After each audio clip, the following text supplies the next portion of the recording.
안녕하세요. 책 읽는 보라입니다. 오늘은 조반니 보카치오의 데카메론 중 두 번째 날 10번째 이야기 읽어드리겠습니다. 두 번째 날 10번째 이야기. 모나코의 파가니노는 리차르도 디 킨치카시의 아내를 빼앗습니다. 아내가 있는 곳을 알아낸 리차르도 씨는 파가니노와 친해진 다음 그에게 아내를 돌려달라고 부탁합니다. 파가니노는 그녀의 동의를 얻으면 그렇게 하겠노라고 합니다. 그런데 아내는 리차르도 씨에게 돌아가기를 거부합니다.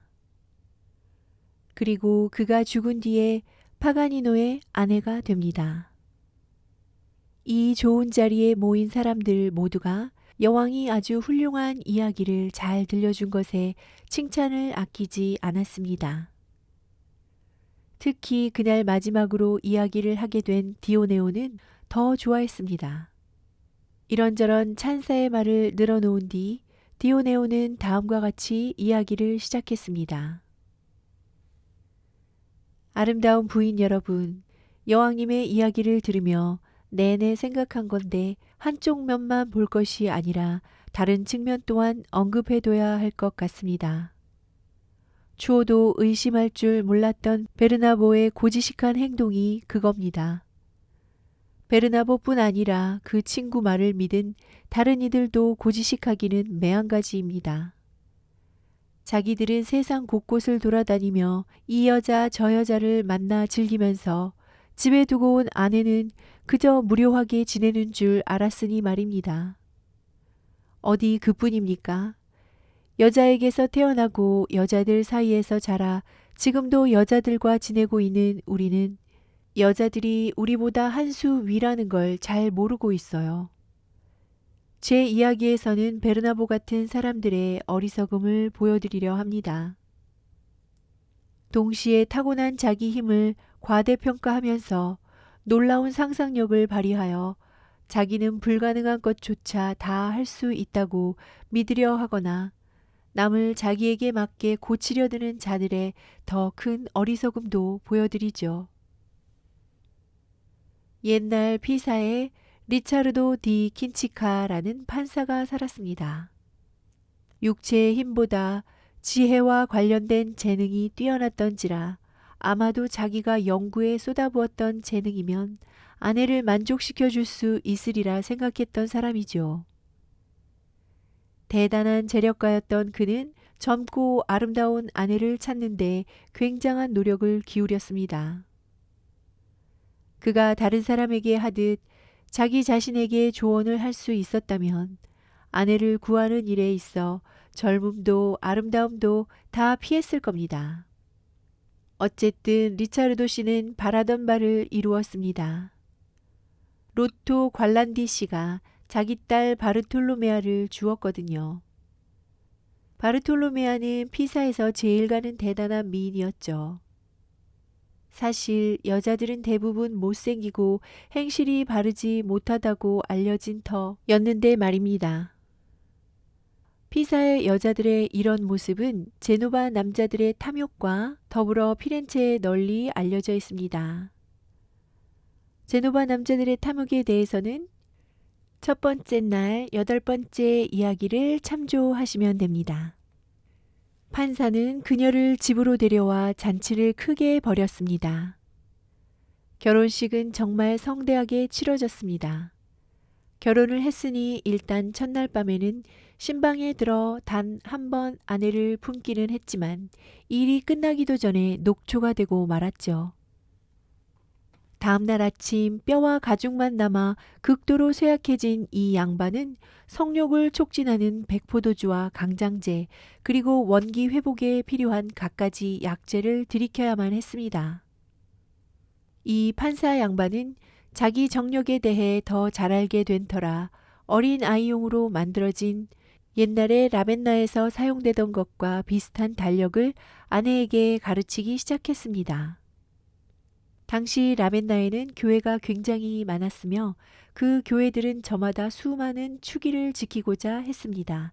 여기서 말하는 달력에는 이러한 축일들이 표시되어 있습니다. 단 하루도 성인들의 축일이 아닌 날이 없다는 것을 분명히 보여줌으로써 축일을 지키기 위해서는 남녀가 잠자리를 같이 해서는 안 된다는 교묘한 주장을 하려는 것이었죠.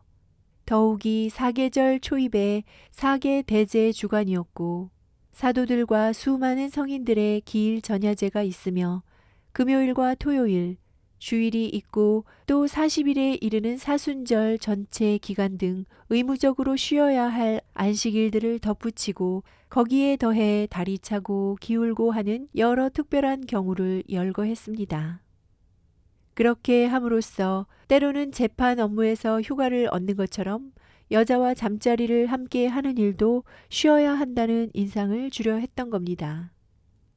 오랫동안 잘해야 한 달에 한 번 기회를 갖는 아내는 당연히 분하게 생각했죠. 그는 이런 체제를 지켰고 자기가 아내에게 휴일에 대해 가르친 것처럼 누군가는 일하는 날에 대해 가르치지 않을까 감시를 늦추지 않았습니다. 무더위가 계속되던 어느 여름날 리차르도 씨는 몬테네로 근처에 있는 멋진 별장에 가서 휴식을 취하기로 했습니다. 자기의 아름다운 여자를 데리고 말입니다. 그곳에 머무는 동안 아내를 좀 즐겁게 해주려고 낚시를 하기로 했습니다. 배 두 척을 빌려 자기와 어부들이 한 배에 타고 아내와 다른 여자들은 다른 배에 태워 구경하도록 했습니다. 그런데 판사가 낚시에 열중하느라 미처 깨닫지 못하는 사이에 두 배는 바다로 멀리 나가게 됐습니다. 그들이 낚시에 정신이 팔린 동안 당시 유명한 해적인 파가니노 다 마레가 지휘하던 작은 갤리선 하나가 나타나더니 두 척의 배를 보고 접근해 왔습니다. 다 마레는 바다 출신이라는 뜻으로 해적의 정체성을 위트 있게 강조한 이름입니다. 그들은 배를 돌려 도망가려 했으나 파가니노는 벌써 여자들을 태운 배를 붙잡았습니다. 거기에 탄 아름다운 여자를 보자 파가니노는 다른 것은 다 무시하고 그 여자를 갤리선에 태워 이미 해안으로 달아난 리차르도 씨의 눈앞에서 재빨리 사라져 버렸습니다.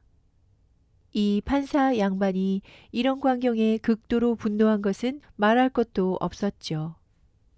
언제나 아내가 내쉬는 공기에도 질투를 느낄 정도였으니까요.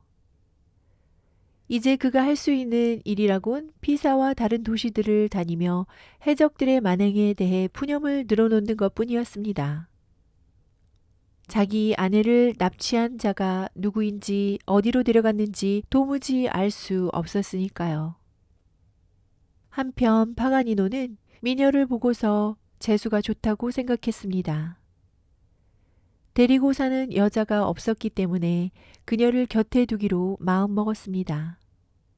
그래서 비통하게 울기만 하는 그녀를 달래려고 부드럽게 위로했습니다. 밤이 되자 말로만 하루를 다 보냈다는 생각이 든 그는 행동으로 위로하기로 했습니다. 파가니노는 달력에 대해 신경을 쓰는 사람이 아니었고 축일 따위는 잊어버린 지 오래였습니다. 그가 제공한 위로는 효과가 컸습니다. 두 사람이 모나코에 닿기도 전에 판사나 판사가 내린 규범은 여자의 기억에서 사라져 버렸고 파가니노와의 생활을 한껏 즐기게 되었습니다. 파가니노는 모나코에 데려간 뒤에도 밤낮으로 줄곧 그녀를 위로해 주었고 그에 더해 아내에게 하듯 존경으로 대해 주었습니다. 그러는 동안 리차르도 씨는 아내의 소식을 듣게 되었습니다. 그는 열정에 넘쳐 아내를 감옥에서 꺼내주기로 마음먹었습니다. 자기만큼 이 일을 해결하는 데 필요한 능력을 갖춘 사람은 어디에도 없다고 본 것입니다. 그는 얼마를 요구하든 몸값을 치를 준비를 하고서 모나코로 항해를 했습니다. 그리고 마침내 아내의 모습을 보게 됐습니다. 그러나 아내 역시 남편을 보고는 그날 밤 파가니노에게 그 이야기를 하면서 남편의 의도를 알려주었습니다. 다음 날 아침에 리차르도 씨는 파가니노를 찾아와 얘기를 나눴습니다. 그러다 보니 두 사람은 금방 친한 사이가 됐습니다. 파가니노는 상대방이 누군지 모르는 체 하면서 어떤 말이 나오는지 기다렸습니다. 기회를 엿보던 리차르도 씨는 자기가 온 목적을 최대한 간결하고 정중하게 말하고 아내를 돌려달라고 부탁했습니다. 요구하는 대로 배상을 하겠다는 말도 잊지 않았습니다. 파가니노는 친절하게 웃으면서 이렇게 대답했습니다. 모나코에 잘 오셨소. 간단히 대답하지요. 우리 집에 젊은 여자가 있기는 한데 그 여자가 선생의 부인인지 다른 남자 부인인지는 잘 모르겠소. 나는 선생을 모르고 또 그녀에 대해 아는 것도 그저 나와 함께 산 지 얼마 되지 않는다는 것뿐입니다. 하지만 선생이 정직해 보이시니 원하신다면 그 사람에게 안내해 드리죠. 선생의 주장처럼 선생이 진짜 남편이라면 그 사람도 당연히 선생을 알아보고 남편으로 인정하겠죠. 그래서 선생 말씀에 따라 선생과 가겠다고 한다면 책정하신 몸값을 기꺼이 받기로 하겠습니다. 이는 선생이 참 호감 가는 분이기 때문에 드리는 말씀입니다. 그러나 선생 말씀이 사실이 아니라면 선생을 남의 여자나 가로채는 정직하지 못한 사람으로 알겠습니다. 나는 젊은 사나이고 누구 못지않게 여자를 지킬 만한 능력이 있소. 더구나 이번 건은 더 그런 것이 그녀는 내가 만난 여자 중 최고요. 리차르도 씨가 말했어요. 물론 그 사람은 나의 아내요. 만나게만 해주면 곧 알게 될 거요. 당장 내 목에 매달릴 테니까 더 바라지 않겠으니 당신이 말한 대로만 해주시오. 그렇다면 해봅시다. 둘은 파가니노의 집으로 가서 응접실로 여자를 불렀어요. 다른 방에서 잘 차려입은 그녀가 나타나 두 남자가 서 있는 곳으로 걸어왔습니다. 그런데 마치 파가니노를 방문한 완전히 낯선 손님처럼 리차르도 씨를 대하는 것이었습니다. 이를 보고 판사는 너무나 놀랐습니다. 흥분하며 자기를 맞아주리라 생각했기 때문이죠. 그는 이렇게 생각했습니다. 아내를 잃은 뒤 너무 우울하고 고통스러운 시간을 보내느라고 내 모습이 크게 변했구나. 그래서 날 알아보지 못하는 거야. 그래서 그녀에게 이렇게 말했죠. 나는 당신을 낚시에 데리고 나간 대가를 크게 치렀소. 당신을 잃은 날부터 내가 얼마나 힘들어했는지 아무도 모를 거요. 그런데 당신이 그렇게 냉담하니 아마 날 알아보지 못하는가 보구려. 당신의 리차르도라는 걸 모르겠소? 이 양반이 요구하는 대로 몸값을 주려고 모든 것을 준비해 왔소.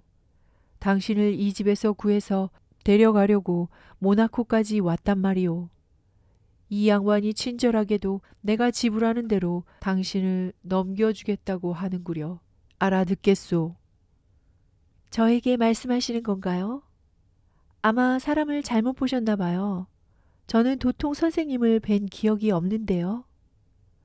아니 무슨 소리요? 날 잘 봐요. 기억을 잘 더듬어 보면 당신 남편 이 리차르도 디 킨치카를 알아볼 거요. 이렇게 말씀드리는 저를 용서하세요. 제가 선생님을 빤히 들여다보는 건 선생님 생각도 그렇겠지만 바람직하지 않아 보이네요. 어쨌든 이미 충분히 봤지만 저로서는 생전 처음 뵙는 분이에요. 리차르도 씨는 자기 아내가 그러는 것이 파가니노에 대한 두려움 때문이라고 생각했습니다. 파가니노 앞이라 선뜻 자기를 알아본다고 인정하지 못하는 거라고 말이죠. 그래서 파가니노에게 여자의 방에서 단둘이 이야기를 하게 해달라고 부탁했습니다. 파가니노는 그녀에게 입을 맞추려 들거나 하지 않는다는 조건으로 승낙했어요.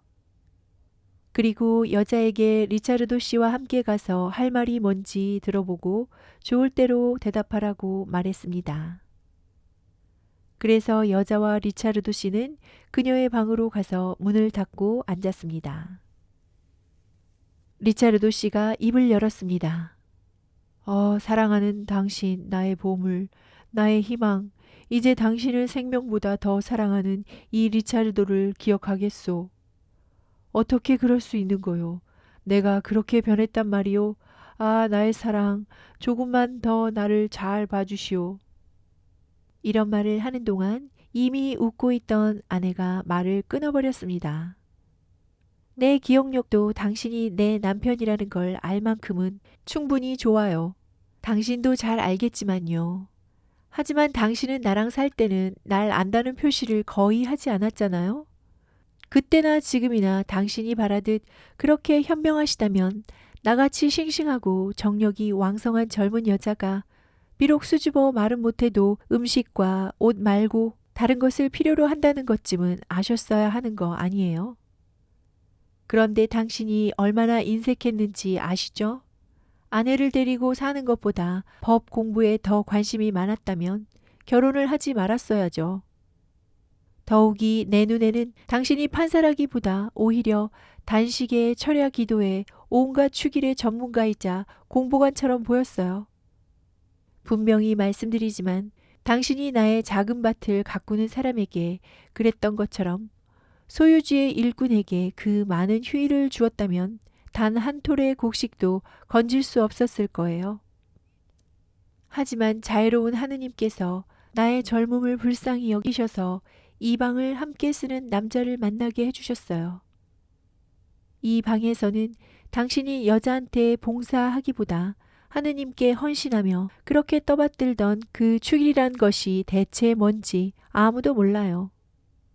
저 문으로 토요일이고 금요일이고 철야 기도고 단식 기간이고 사순절이고 하는 것 따위는 들어온 일이 없어요. 뿐만 아니라 이곳은 밤낮으로 쉬지 않고 꿀벌처럼 일하는 괜찮은 곳이에요. 오늘 아침에도 아침 기도 종소리가 거의 그치기도 전에 저 양반은 뭐 그런 걸 저랑 했단 말이에요. 우리가 얼마나 바쁜지는 말로 다 할 수가 없네요. 그러니 나는 저희와 함께 있겠어요. 아직 젊을 때 일을 해야죠. 단식이나 축일들은 다 아껴두었다가 늙거든 써먹기로 할게요. 당신은 가능한 한 빨리 사라지시는 것이 좋겠어요. 가서 나 없이 축일들이나 실컷 챙기세요. 이 말을 듣는 내내 리차르도 씨는 괴로워했습니다. 그리고 말이 끝나길 기다려 입을 열었어요. 아, 나의 사랑, 당신이 어찌 그렇게 말할 수 있소. 당신 부모나 당신의 명예는 이제 안중에도 없단 말이오. 나의 아내로서 피사에 살기보다 이 남자의 매춘부로 죽을 죄를 지으며 이곳에서 살고 싶다는 거요. 이자는 실증이 나면 당신을 쓰레기처럼 걷어차 버릴 거요. 하지만 나는 언제나 당신을 소중히 여길 거요. 무슨 일이 있어도 당신은 내 집의 여주인이란 말이오. 당신의 명예를 저버리고 자기 생명보다 더 당신을 사랑하는 사람을 버릴 작정이오. 단지 그 방정맞고 꼴사나운 욕구 때문에? 아, 나의 보물, 그런 말은 이제 그만하고 나와 함께 갑시다. 당신이 무엇을 원하는지 이제 알았으니 내 앞으로 특별히 노력하겠소. 마음을 돌려요. 제발.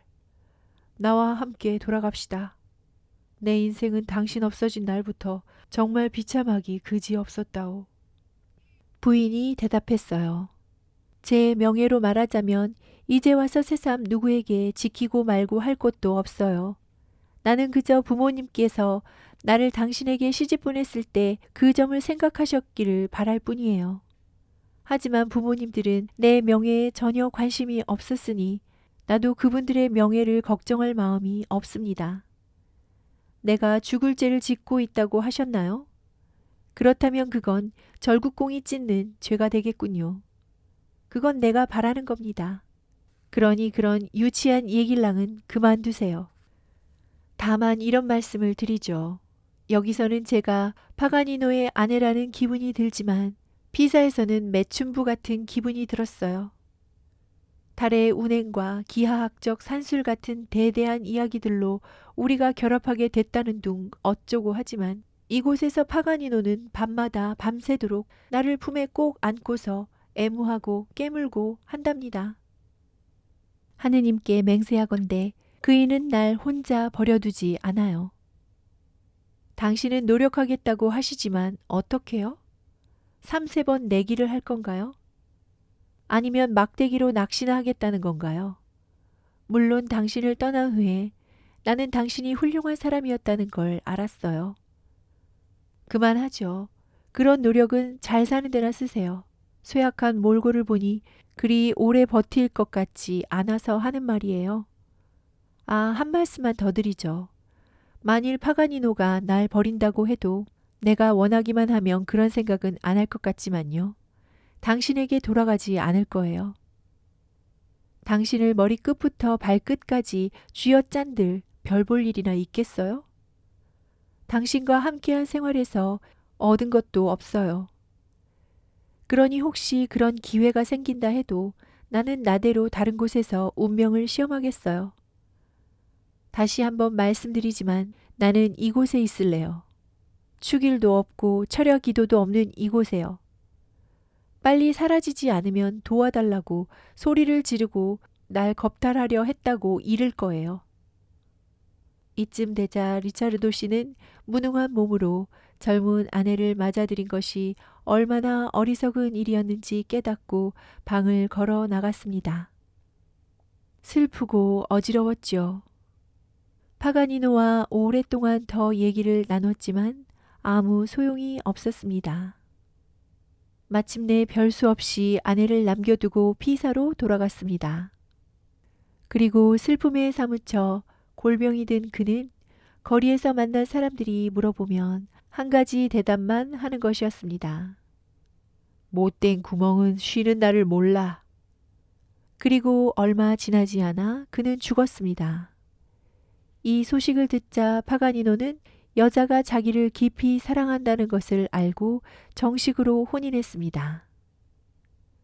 그리고 거룩한 날이니 철야 기도니 사순절 따위는 거들떠보지도 않고 힘이 닿는 대로 즐기고 또 즐겼습니다. 그러니 사랑하는 부인들이여, 베르나보가 암브로주올로와 내기를 한 게 결국 내리막길에서 염소를 탄 꼴이었다는 생각이 든다는 겁니다. 염소는 오르막길에 비해 내리막길에 익숙하지 않기 때문에 내리막길에서 염소를 타는 것은 타는 사람이나 염소 모두에게 위험할 수 있습니다. 지금까지 조반니 보카치오의 데카메론 중 두 번째 날 10번째 이야기 들으셨습니다.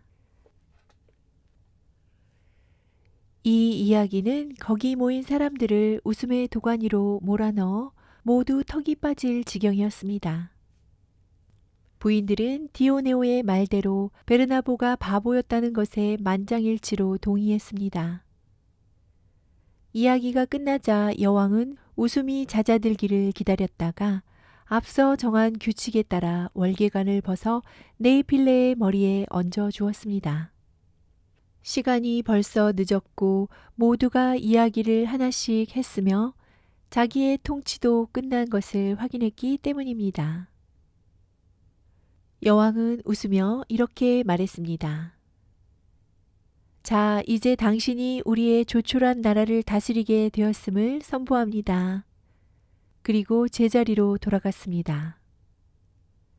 네이필레는 이 명예를 받으며 약간 얼굴을 붉혔습니다. 얼굴은 초여름 새벽에 피어난 장미와 같았고 가볍게 내리깐 눈은 새벽별처럼 빛났습니다. 동료들이 즐거워하며 격려의 표시로 한바탕 박수를 쳐 주었습니다. 박수 소리가 잦아들자 네이필레는 마음을 추스리고 약간 더 높은 자리에 앉아 이렇게 말을 시작했습니다.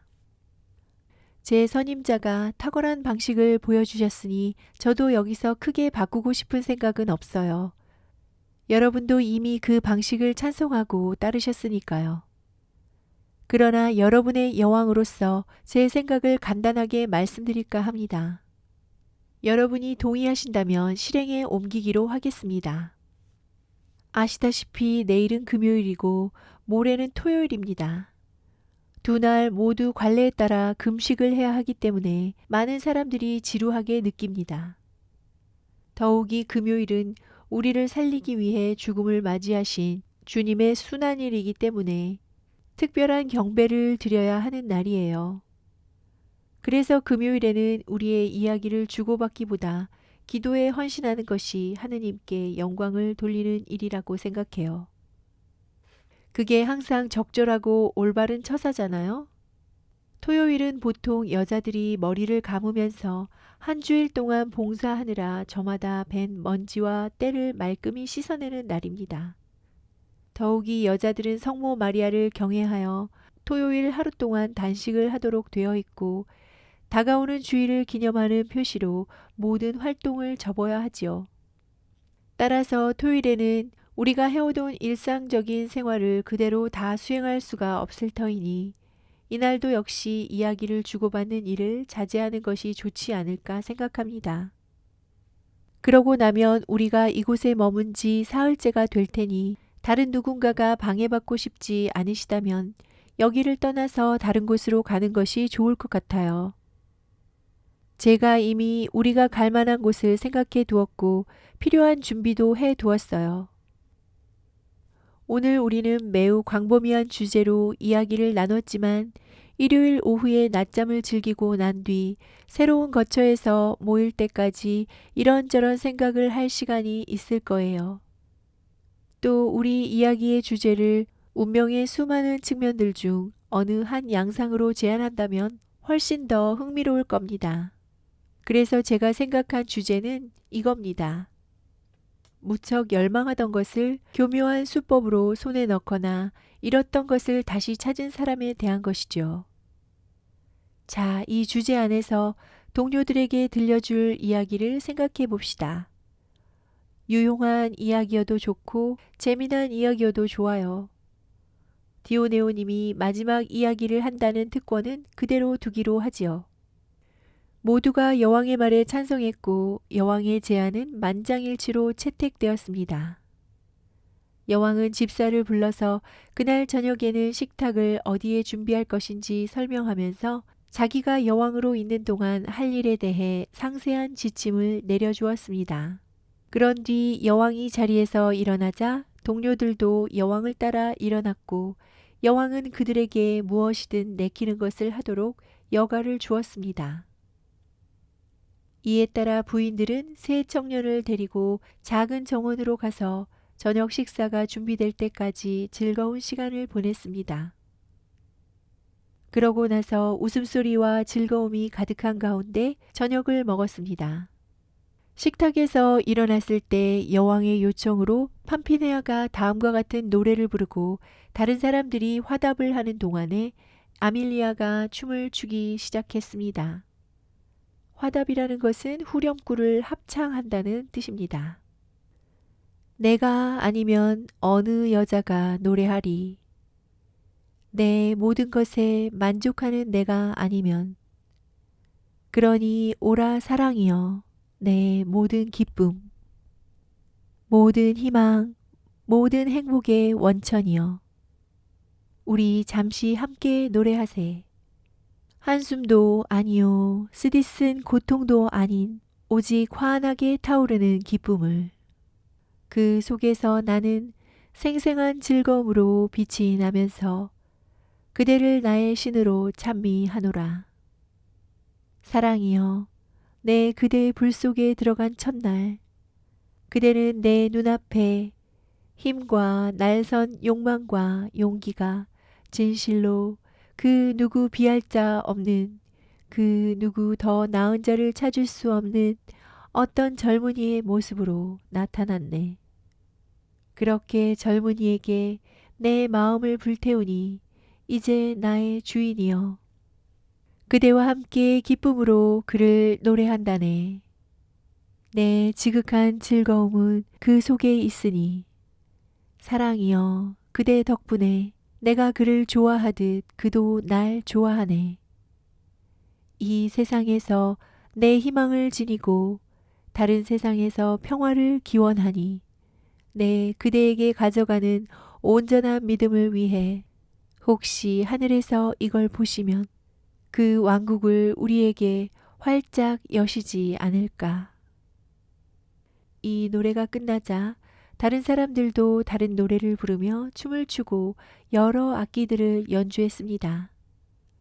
그러나 여왕이 이제 쉬러 가야 할 시간이라고 결정했기에 모두 촛불을 들고 방으로 돌아갔습니다.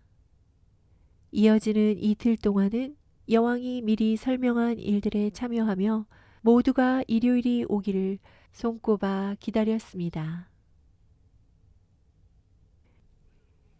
이렇게 해서 두 번째 날이 저물었습니다. 네, 이야기가 점점 무르익고 있죠? 재밌어집니다.